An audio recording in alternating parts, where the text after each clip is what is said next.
Bien, la Cámara de Diputados, vamos a entrar, o sea, por el final, diríamos, de la historia, porque hay historias que no van a tener final nunca, ¿no? Porque el recuerdo es no darle final a algo, ¿no? Mantenerlo siempre presente, y hay temas que merecen ese recuerdo.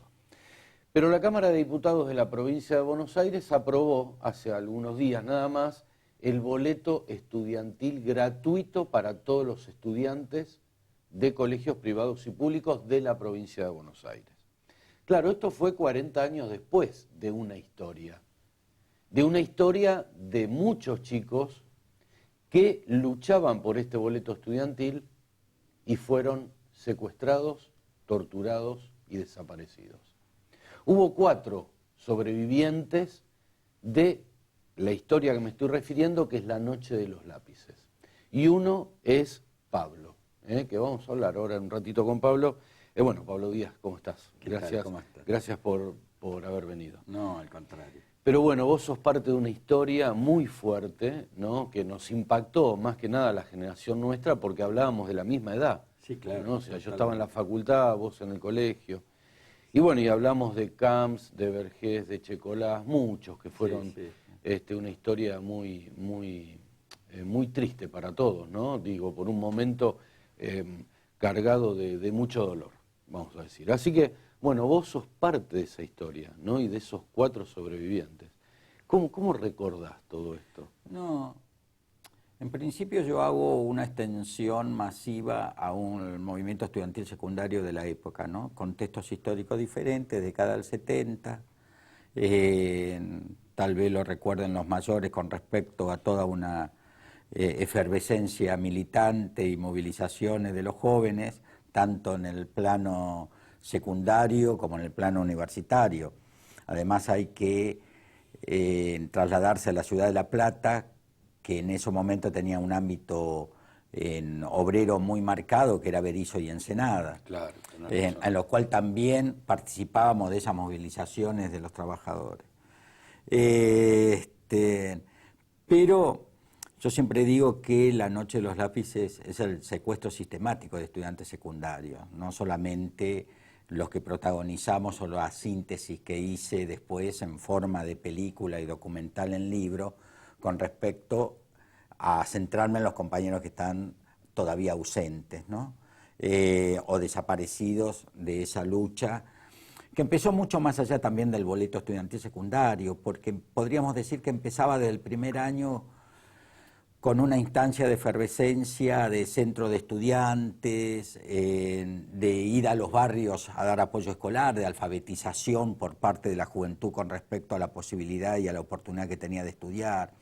Yo quiero hablar de que el movimiento estudiantil secundario terminó con una convicción política de país, en que se vio reflejado en todo lo que nosotros hacíamos. Porque el boleto es una síntesis también de una construcción de sensibilidad social y solidaria de los adolescentes. Claro. Porque en 1975 había una crisis política, económica y social muy grave en el país. Seguro. Y el boleto fue una necesidad de darle un poco de tranquilidad al bolsillo de nuestros padres con respecto a lo que costaba el boleto en ese momento. Hay que acordarse que en la ciudad de La Plata, en 1975, si nosotros teníamos clase a la mañana, a la tarde íbamos al campo de deportes provincial que quedaba en las afueras de La Plata, y eran 4 boletos. Tal vez ciudad de clase media, mucho lo podíamos pagar, pero la instancia de la sensibilidad social, la instancia de los trabajos sábado y domingo, en los barrios más carenciados a través del apoyo escolar, nos fue dando esa sensibilidad con respecto a los que no podían. En la coordinadora de estudiantes secundarios, que aglutinaba a distintos centros de estudiantes en 1975, 19 colegios formaban parte de la coordinadora de estudiantes secundarios, los colegios industriales y los colegios de adultos son los que plantearon la posibilidad de una rebaja en el transporte. Paradójicamente fue tomado por todo el movimiento estudiantil secundario, claro. Sobre la necesidad de lo que planteaban los que lo necesitaban. Yo siempre esto lo explico, porque yo vivía en el centro de la ciudad de La Plata y cerca de la escuela. Yo vivía en 10, 40 y 41 y iba a la Estrada, el centro de La Plata. No lo necesitaba. Pero fue tomado, lo llevamos adelante. También es cierto que muchos de los compañeros del movimiento estudiantil secundario estaban organizados en asociaciones políticas o en agrupaciones políticas, porque eso también era un arraigo de la década del 70. Nuestros hermanos mayores militaban en la universidad, nosotros militábamos en la secundaria, pero tal vez militábamos en la misma organización política, porque hay que mencionar que la participación todavía era legal. Claro, en la década del 70, claro. En las organizaciones.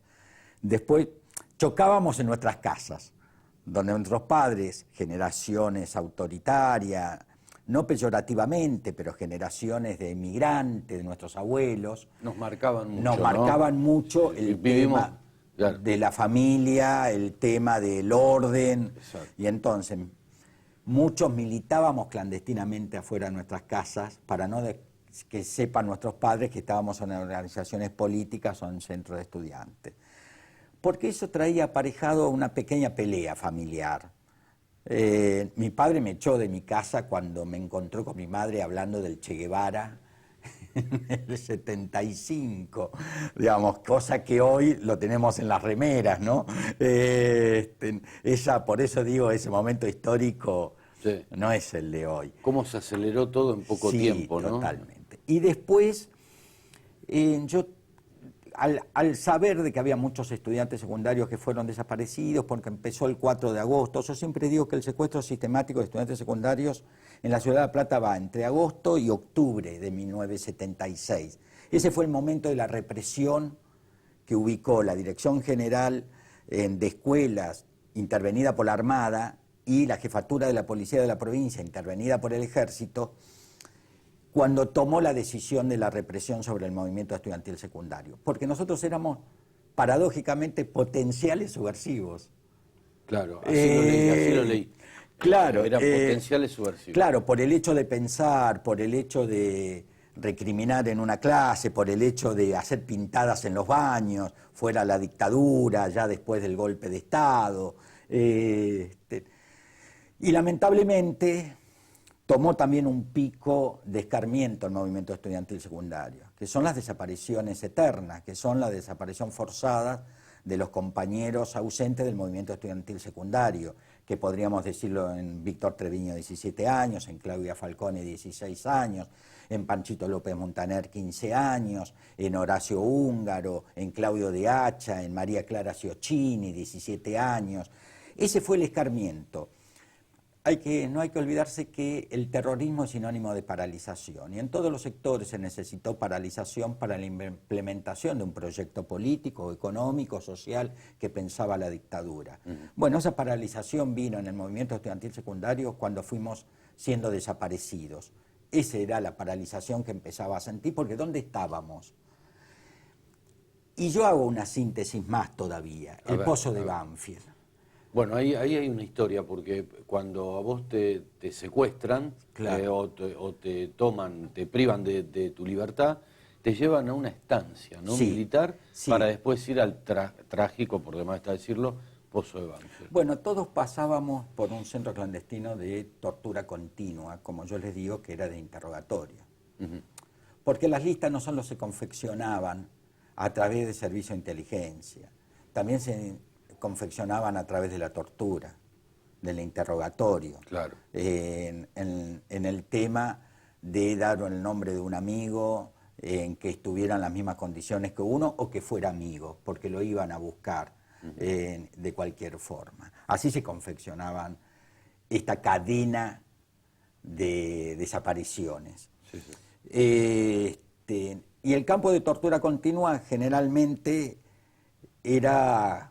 Yo siempre lo magnifico, ¿sabes con qué? O lo traslado, ¿sabes con qué? Yo siempre veía los campos del holocausto judío, digamos, ¿no? Esas figuras deshechas. Entonces, uno cambiaba en el zapping, porque para mí ver eso, yo siempre cambiaba. Estaba un momento, no lo aguantaba y cambiaba por el horror que significaban los campos de concentración del nazismo, digamos. Sí, ¿no? sí, sí. Esas figuras desfiguradas. Interiormente. Claro, Y entonces era muy exteriormente. fuerte, los cambiaba. Bueno, de repente me encontré en esa misma situación. Me encontré adentro de un campo de tortura continua en la cual estuve una semana. Los interrogatorios, qué sé yo, para expresarme, a mí me cuesta mucho de expresar el tema, y la contradicción mía es decirte cuál era el olor de la carne quemada. A veces me representa que en el presente en el que vivimos tiene que haber otros valores a destacarse.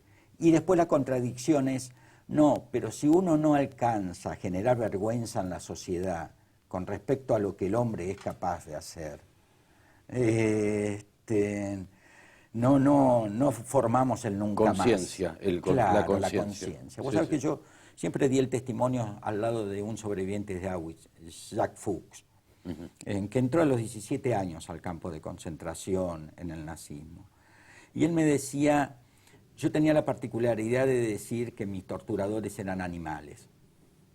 Entonces los despegaba de la condición humana.